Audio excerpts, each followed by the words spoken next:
जय हिंद दोस्तों। 27 मार्च 2025 के करेंट अफेयर्स का पहला और इम्पोर्टेंट क्वेश्चन है, वरिष्ठ नागरिक आयोग शुरू करने वाला भारत का पहला राज्य कौन बना है? आंसर हो जाएगा केरल। तो केरल भारत का पहला ऐसा राज्य बन गया है जिसने बुजुर्गों के लिए वरिष्ठ नागरिक आयोग बनाया है। तो केरल भारत का पहला राज्य बन गया है जिसने बुजुर्गों के अधिकारों की रक्षा, कल्याण और पुनर्वास के लिए वरिष्ठ नागरिक आयोग की स्थापना की है। यह आयोग बुजुर्गों की उपेक्षा, शोषण और अकेलेपन जैसी परेशानियों को दूर करने पर ध्यान केंद्रित करेगा। बुजुर्गों के कल्याण में अग्रणी केरल राज्य का जो लक्ष्य है वो है इस पहल के जरिए वरिष्ठ नागरिकों की भलाई को मजबूत करना। बात करते हैं केरल की, तो दोस्तों केरल की स्थापना 1 नवंबर सन 1956 को हुई थी और राजधानी क्या है इसकी? तिरुअनंतपुरम। राज्यपाल हैं राजेंद्र विश्वनाथ आर्लेकर। मुख्यमंत्री हैं पिनाराई विजयन जो कि CPIM पार्टी से संबंधित हैं। विधानसभा की यहाँ पर 140 सीटें हैं, राज्यसभा की 9 सीटें हैं, लोकसभा की 20 सीटें हैं। और यहाँ पर राष्ट्रीय उद्यान कौन कौन से हैं? अनामुडी सोला नेशनल पार्क और Eravikulam national park, silent valley national park. लोक नृत्य है कथकली, मोहिनीअट्टम और तय्यम। केरल राज्य की लोकेशन भी आप यहाँ पर देख सकते हैं, ये है केरल। चलिए कुछ प्रथम घटनाएं डिस्कस करते हैं। तो दलित उप कोटा लागू करने वाला भारत का पहला राज्य कौन है? हरियाणा। 5 करोड़ आयुष्मान कार्ड बनाने वाला देश का पहला राज्य कौन है? उत्तर प्रदेश। 4 दिन वर्क वीक वाला एशिया का पहला देश कौन बना है? सिंगापुर। ISO प्रमाणन प्राप्त करने वाला पहला कमिश्नरेट कौन बना है? नोएडा।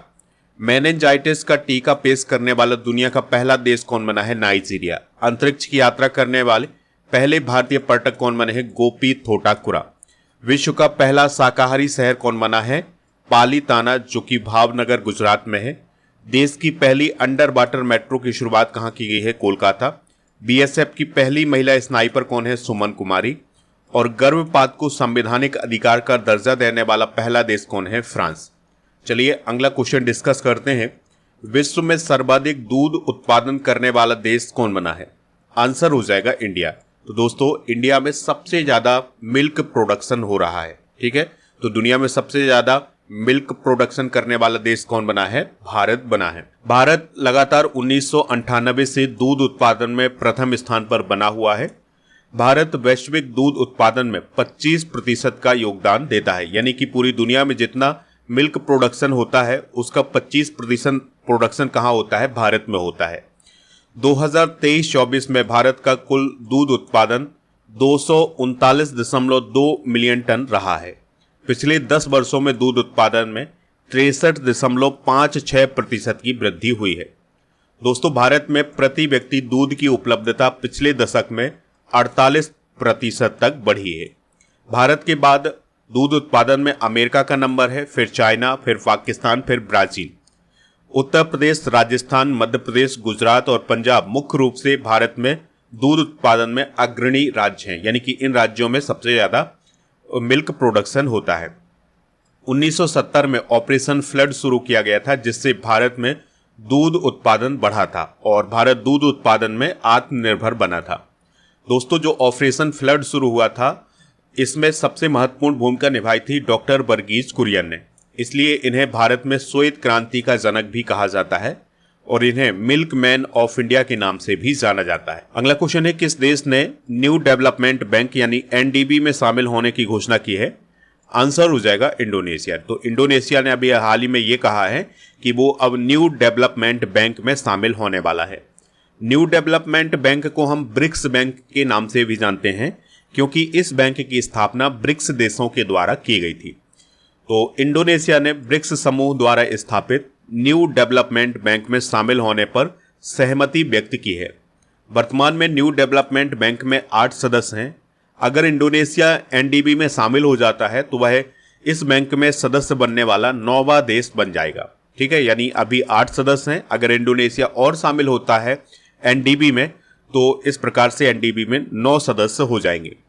इंडोनेशिया अभी हाल ही में ब्रिक्स का 10वां सदस्य भी बना था।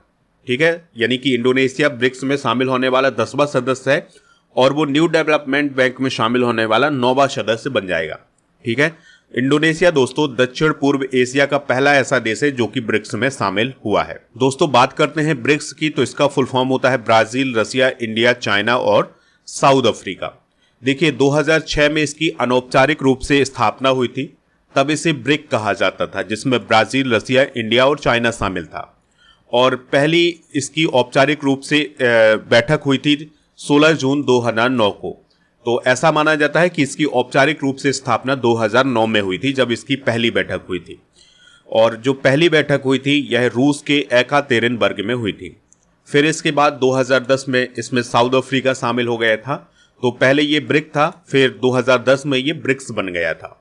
ब्रिक्स का मुख्यालय कहाँ है? संघाई, चाइना में। इसके वर्तमान में 10 सदस्य हैं: Brazil, Russia, India, China, South Africa, Egypt, Ethiopia, Iran, Indonesia और यूएई। दोस्तों ब्रिक्स की 16वीं बैठक आयोजित की गई थी 2024 में रूस के कजान शहर में, जबकि 2025 में यानी इस साल जो ब्रिक की बैठक होने वाली है वो होने वाली है ब्राजील में। ठीक है, तो 2024 में रूस में हुई थी बैठक, 2025 में ब्राजील में होगी। दोस्तों बात करते हैं न्यू डेवलपमेंट बैंक की यानी ब्रिक्स बैंक की। तो इसकी स्थापना 2015 में की गई थी। 2014 में इसका प्रस्ताव आया था, 2015 में इसकी बैठक हुई थी। इसका कार्य क्या होता है? उभरते बाजारों और विकासशील देशों में बुनियादी ढांचे और सतत विकास परियोजनाओं को विकसित करने के लिए ऋण प्रदान करना। इसके वर्तमान में जो 8 सदस्य हैं वो कौन कौन है? Brazil, Russia, India, China, South Africa, Bangladesh, संयुक्त अरब अमीरात और इजिप्ट। इसका मुख्यालय संघाई, चाइना में है और इसकी वर्तमान में अध्यक्ष हैं डिल्मा रूसेफ, जो कि ब्राजील देश की हैं। अगला क्वेश्चन है FATF निजी क्षेत्र सहयोग मंच 2025 की वार्षिक बैठक कहां आयोजित की गई है? तो यह बैठक मुंबई में आयोजित की गई है। तो FATF निजी क्षेत्र सहयोग मंच 2025 की वार्षिक बैठक 25 से 27 मार्च 2025 तक मुंबई में आयोजित की गई है। यह बैठक मनी लॉन्ड्रिंग और टेरर फंडिंग तथा अन्य वित्तीय अपराधों के खिलाफ लड़ने के लिए FATF और नागरिक समाज और निजी क्षेत्र के बीच सहयोग को बढ़ावा देने के लिए आयोजित की गई थी। यानी इस बैठक का उद्देश्य ये था कि किस प्रकार से मनी लॉन्ड्रिंग को रोका जाए, टेरर फंडिंग को रोका जाए। इसकी अध्यक्षता RBI के गवर्नर संजय मल्होत्रा जी के द्वारा की गई है। दोस्तों बात करते हैं FATF की। तो इसका फुल फॉर्म होता है फाइनेंशियल एक्शन टास्क फोर्स, या फिर इसे वित्तीय कार्रवाई कार्यबल के नाम से भी जाना जाता है। इसकी स्थापना ग्रुप ऑफ 7 यानी G7 देशों द्वारा 1989 में पेरिस, फ्रांस में आयोजित शिखर सम्मेलन में की गई थी। तो अगर आपसे पूछा जाए FATF की स्थापना किसने की थी, तो G7 देशों ने की थी। कब की थी? 1989 में। दोस्तों यह शीर्ष वैश्विक धन शोधन विरोधी और अपराधी वित्त पोषण विरोधी निकाय है। यानी इसका उद्देश्य है टेरर फंडिंग को रोकना और मनी लॉन्ड्रिंग को रोकना, यानी कि जो काला धन वगैरह होता है उसको रोकना और जो टेरर फंडिंग होती है उसको रोकना इसका काम होता है। इसका मुख्यालय पेरिस, फ्रांस में है। इसके अध्यक्ष हैं एलिसा डी एंड्रा माद्राचो। 2010 में भारत FATF में शामिल हुआ था। वर्तमान में इसके सदस्य कितने हैं? 40, जिसमें से 38 देश और 2 क्षेत्रीय संगठन हैं। यूक्रेन पर आक्रमण के कारण साल 2023 में रूस की सदस्यता निलंबित की गई थी। यानी कि 2023 में रूस को अलग किया गया था FATF से। इसके जो 2 क्षेत्रीय संगठन है वो कौन कौन है? खाड़ी सहयोग परिषद और यूरोपीय संघ। तो आप स्टडी करके ऐप को इंस्टॉल कर लें। इसका लिंक डिस्क्रिप्शन बॉक्स में दिया गया है। यहाँ पर आपको paid course, e book, test series, daily current affairs की PDF, क्लास नोट और कोर्स एंड PDF वाला ऑप्शन मिल जाएगा। कोर्स एंड PDF वाले ऑप्शन पर आपको राजा गुप्ता सर का अर्जुन GS फाउंडेशन बैच मिलेगा, तो इसको आप ज्वाइन कर सकते हैं। अगर आप इसमें छूट प्राप्त करना चाहते हैं तो आपको कूपन कोड यूज करना है अर्जुन 200। ठीक है, अगर आप ये कूपन कोड यूज करेंगे तो आपको इस कोर्स में छूट भी मिल जाएगी। कोर्स एंड PDF वाले ऑप्शन पर 1 year complete monthly current affairs का पैकेज भी मिल जाएगा। अगला क्वेश्चन है गाबा स्टेडियम किस देश में है जिसे 2032 के ओलंपिक के बाद ध्वस्त किया जाएगा? आंसर हो जाएगा ऑस्ट्रेलिया। तो 2032 में जो ओलंपिक खेल होने हैं ये ब्रिस्बेन, ऑस्ट्रेलिया में होने हैं। तो 2032 के ओलंपिक के बाद ब्रिस्बेन में स्थित गाबा स्टेडियम को ध्वस्त किया जाएगा, यानी कि उसे समाप्त कर दिया जाएगा। तो ब्रिस्बेन के गावा स्टेडियम को 2032 ओलंपिक के बाद ध्वस्त कर दिया जाएगा।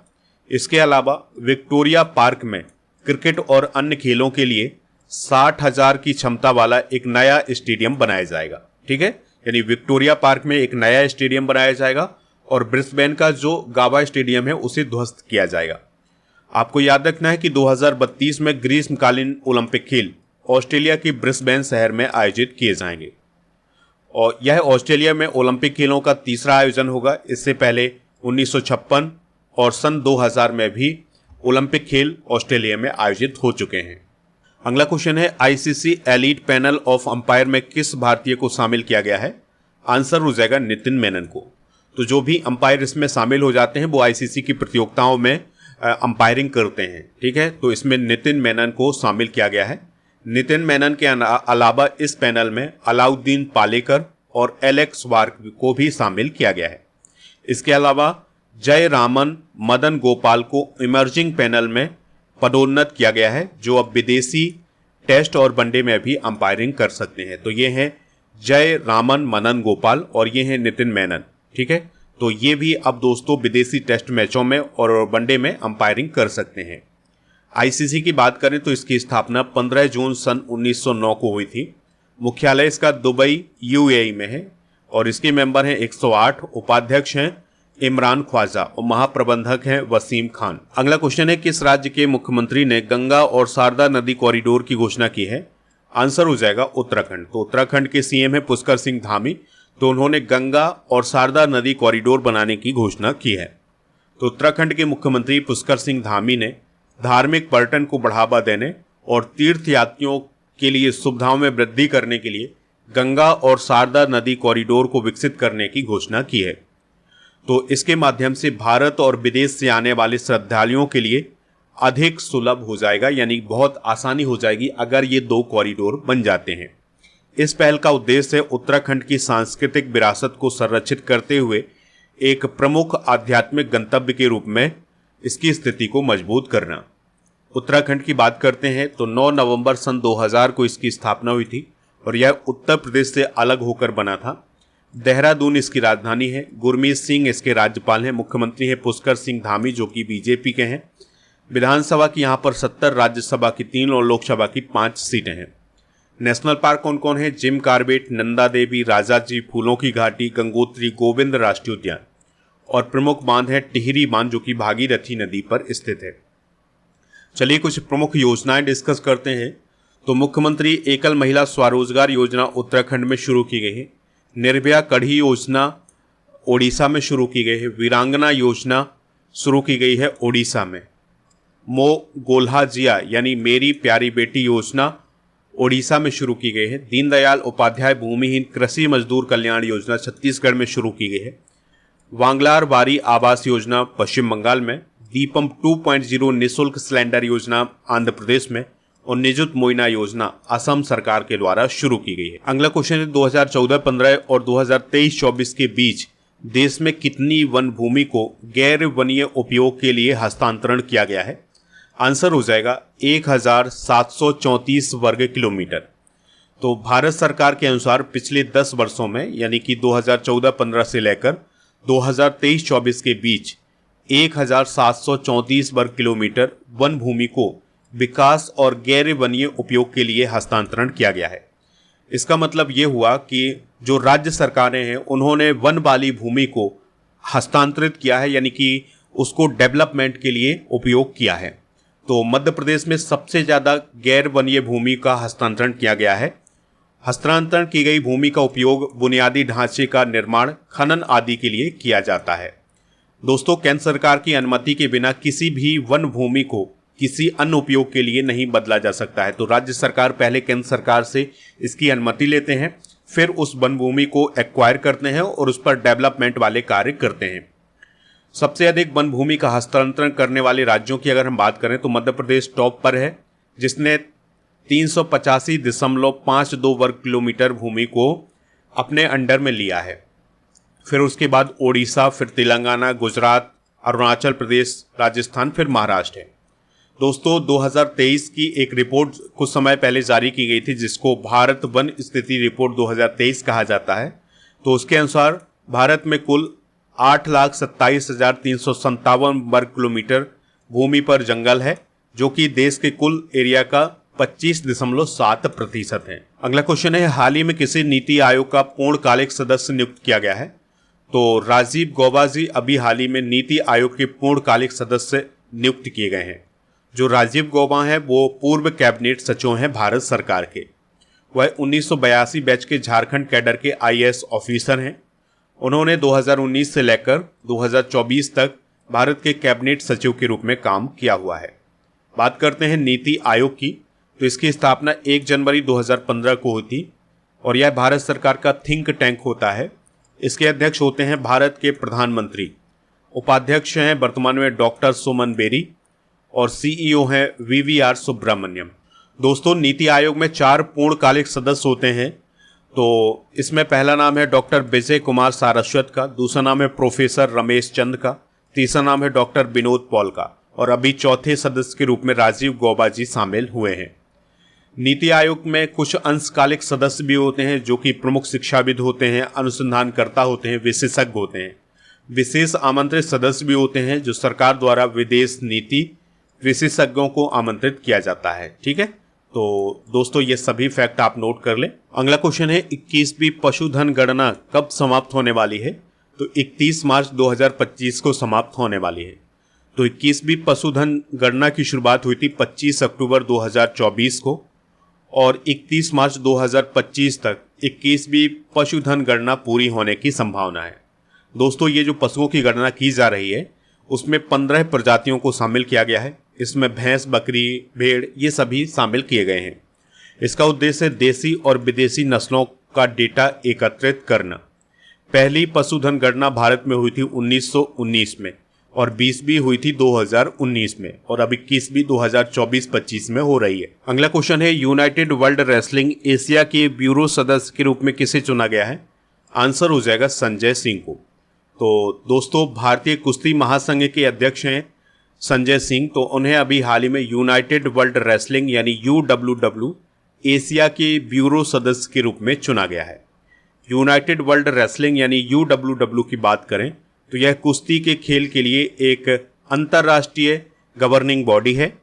इसके कर्तव्यों में विश्व चैंपियन और ओलंपिक कुश्ती की देखरेख करना है, यानी कि कुश्ती की देखरेख करने के लिए जो संस्था है वो है विश्व स्तर पर UWW। तो ये थे आज के करंट अफेयर्स के क्वेश्चन, इन सभी को आप नोट कर लें और दोस्तों आप स्टडी करके ऐप को इंस्टॉल कर लें। तो जो कोर्स एंड PDF वाला ऑप्शन है यहाँ पर 1 year complete monthly current affairs के कोर्स का पैकेज मिल जाएगा। 1000 टॉपिक बाई स्टैटिक GK की PDF मिल जाएगी। इसके अलावा 1 year topic wise all current affairs की PDF भी मिल जाएगी। अगर आप ई बुक को अलग से प्राप्त करना चाहते हैं तो इसको आप ई बुक वाले सेक्शन पर जाकर के प्राप्त कर सकते हैं। 13 महीने के करंट अफेयर्स और 1800 करंट अफेयर्स के MCQs की ई बुक आपको यहाँ पर मिल जाएगी। चलिए अब हम कल के करंट अफेयर्स को रिवाइज करते हैं। तो भारत के नए वित्त सचिव कौन बने हैं? तो अजय सेठ अभी हाल ही में भारत के नए वित्त सचिव बने हैं। WHO ने किस रोग को उपेक्षित उष्णकटिबंधीय रोगों की सूची में शामिल किया है? नौमा। सांसदों का वेतन 1 लाख रुपए से बढ़कर कितना हो गया है? 1,24,000 रुपए प्रति माह। स्टॉकहोम जल पुरस्कार किसे दिया गया है? गुंटर ब्लॉसल को। भारत का रक्षा उत्पादन वित्त वर्ष 2023-24 में कितना हो गया है? 1.27 लाख करोड़ रुपए। हाल ही में किस राज्य ने जाति आधारित जनगणना करने का फैसला किया है? झारखंड। भारत के साथ कौन सा देश संयुक्त रूप से प्रथम भारत अफ्रीका नौसैनिक अभ्यास ACME की मेजबानी करेगा? तंजानिया। राष्ट्रीय ई विधान एप्लीकेशन में शामिल होने वाली भारत की 28वीं विधानसभा कौन बनी है? दिल्ली विधानसभा। असम राइफल्स का स्थापना दिवस कब मनाया गया? 24 मार्च को। जसप्रीत कौर ने खेलो इंडिया पैरा गेम्स में पावर लिफ्टिंग में कौन सा मेडल जीता है? गोल्ड है।